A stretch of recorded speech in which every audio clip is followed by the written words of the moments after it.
Okay, hello everyone. My name is Connor. You can call me Connor Preach. So today I have a little bit of a different video for you guys. First of all, if you're new here, welcome to WHISK Godzilla. Now, if you're wondering why the channel is called WHISK Godzilla, that's because when I started this channel, it was primarily a channel focused on Godzilla movies and such, and just typical news content of that such.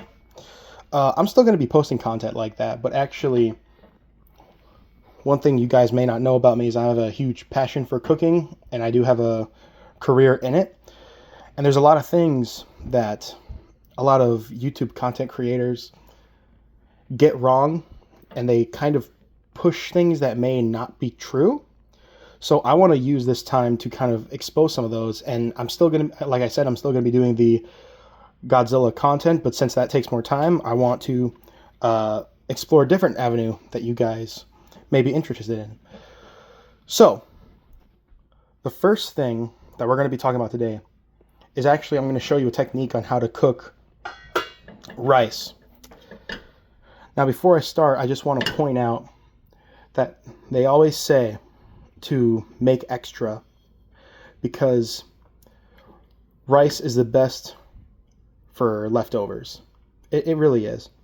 You can make so many things, but they always say fried rice. I'm going to make a different video after this one where I actually go through in showing different ways to cook rice. But that's a future video for a different time. First, I'm just going to show you a cool trick how to cook it. Now, I do have a rice cooker, but I wanted to make this video to show why, to show a really good way to make this in a pot at home. Okay, first I'm going to bring it over here. Rice. Now, the first trick I want to show you, and I'm going to use a finger method. This is usually the way that people cook rice at home without a rice cooker, and this is usually the way they show you on the internet. Everyone has their own different technique. The way I'm going to show you is so that you have some for your meal the day of, and you also have plenty for your leftovers. Because even when you cook for your family, like I have a family of 4 that I cook for usually, this way I can feed them and have a good amount of rice for another meal, whether it be leftovers or just another meal for the family, like fried rice or other things. And I also learned this trick at work, and I kind of adapted it at home and changed it. So the first thing you want to do is just start pouring the rice in. And what you're going to do is you're going to take your finger and you're going to measure the rice up to your first knuckle. Okay, not there yet. Going to keep pouring. Make sure it's spread out even. That's about there. Okay, I'm going to bring it over to the sink. Now, if anyone tells you that washing it is to make it clean, they don't know how to cook. Washing it is actually to get excess starch off.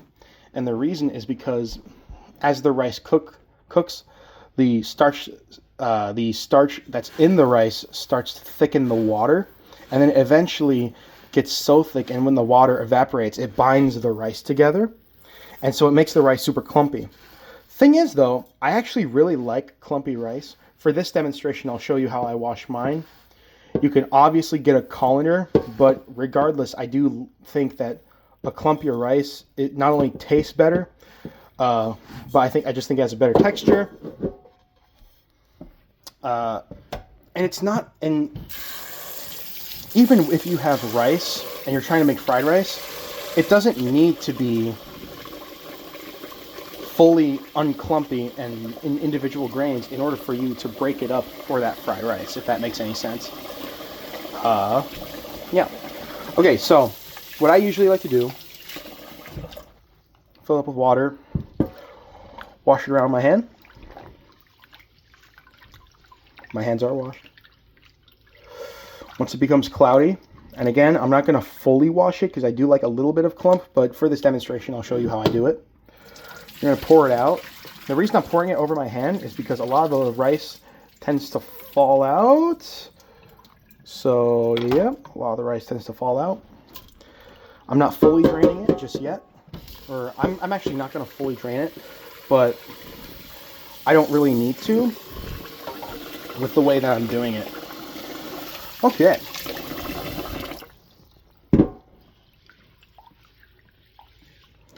Once again, we're just going to move it around with our hand.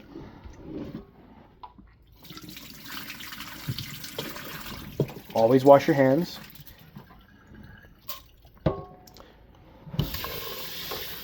Okay. I want to take this time to dispel another wrong thing that I've seen. So, and it comes in terms of glove wearing. If you ever see a restaurant where they're not wearing gloves, I'm going to explain to you situations where people don't have to wear gloves and where they probably should. So if they're ever dealing with like raw lettuce or raw tomato, where they're going to feed you that raw tomato, they have to wear gloves. That's SurfSafe. I am SurfSafe certified, and that is what they teach you in SurfSafe. When you get a job in a kitchen, most jobs that are kitchen jobs that are worth their salt, they require you to get SurfSafe certified, and that's what you are taught. Now, if you ever see someone dealing with raw meat and they are not wearing gloves, as long as their hands are washed, there's nothing wrong with that. Why? Because the important part is they're wearing fresh, clean gloves when they are dealing with foods that are RTE, or ready to eat. If they're serving a food they are handling with their hands to a customer just as is, then they have to wear gloves. But if they're not, if they're prepping something that isn't RTE, like raw meat, which they would obviously not serve that to a customer, they do not have to wear gloves. Now, if you see someone handling a cooked steak without gloves in a restaurant environment, that's a red flag. They need to be wearing gloves. But just so you know, foods that are considered RTE, as in either they're ready to eat raw or they are cooked from raw and are served to you ready to eat, you have to wear gloves. So if you ever see someone serving you RTEs and they don't have gloves on, that's how you want it. I'm just gonna. I don't think it makes a difference whether you start it in hot water or cold water. I'm just doing it in hot water so I can heat it up faster. It's pretty late. It's like 10 o'clock. Okay, so what I'm going to show you next, now that the water is washed, and you'll know it's fully washed when the color's fully clear, but I'm just going to mostly wash it because, again, I don't mind a little bit of clumpiness. But what we're going to do is we're going to fill up the rice till it reaches above this knuckle. So the way I like, now sometimes I'll sort of overcook the rice, because when I'm just eating rice by itself, again, I like it clumpy and I like it kind of cooked. That's just what I grew up with, right? So if you want it like that, where it's cooked, clumpy, maybe a little over, but not really, all the way up to here on your hand. But I think a reasonable place is to fill it up with water, like right in the middle of these two knuckles. So right in the middle, that's where you want it. Fill it up.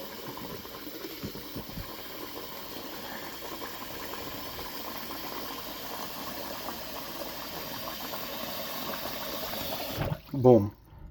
Right in the middle is where I want it. Put it on the heat.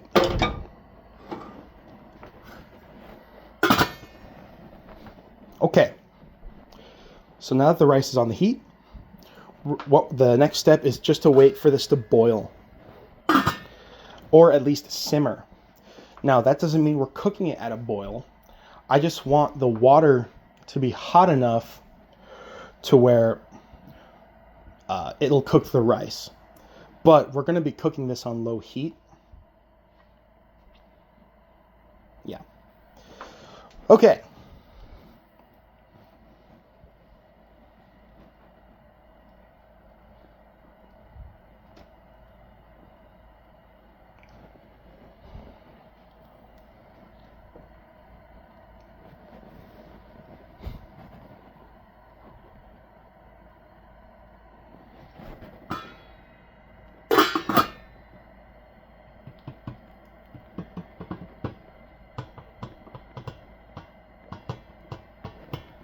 Yep.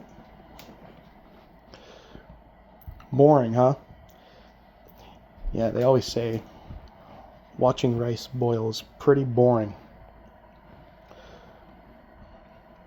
Yep.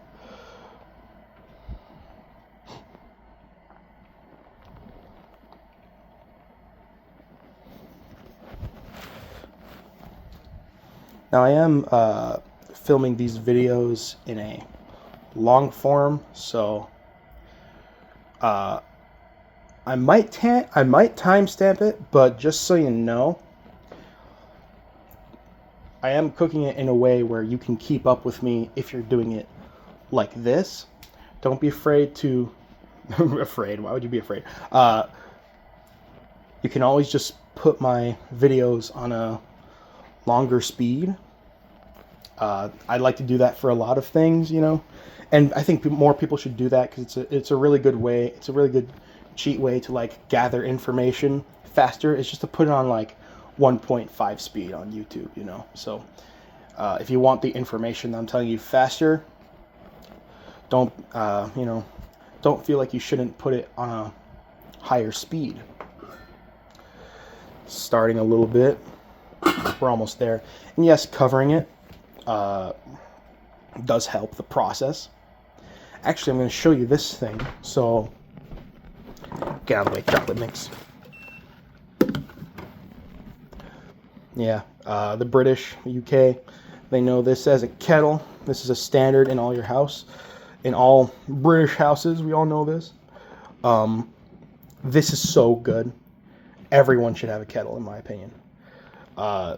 Especially if you're like a college student or someone who lives alone who doesn't have lots of time to cook. This is really, really good. So you really, really need to get this. In fact, in my videos, with the exception of this video, because I do think that you should start the rice in cold water or just water that isn't hot, I really do think you should get a kettle and just let it boil the water for you. It's like it takes no time at all. It's so nice. We're almost there on the boil though. See, it's already simmering a little bit. I gotta get better at like, see, whenever I take a lid off, I'm looking over here, but I need to be looking over here. So I gotta get used to taking the lid off in camera, you know? Okay. It's about there. It's pretty much about there. Okay, so now that I know that the water's hot enough, I'm gonna turn it down to low.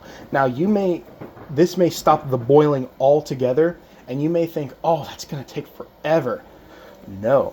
In fact, I cooked rice this way, and the water had like no movement at all.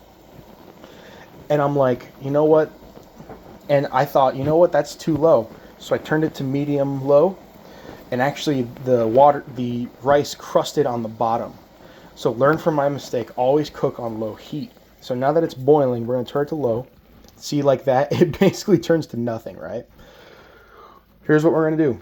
We're not even gonna touch it. All we're gonna do, we're not gonna take off the heat. What am I thinking? You can put it on the back burner if you're cooking other stuff too. I'm not today, so I'll just keep on the front burner.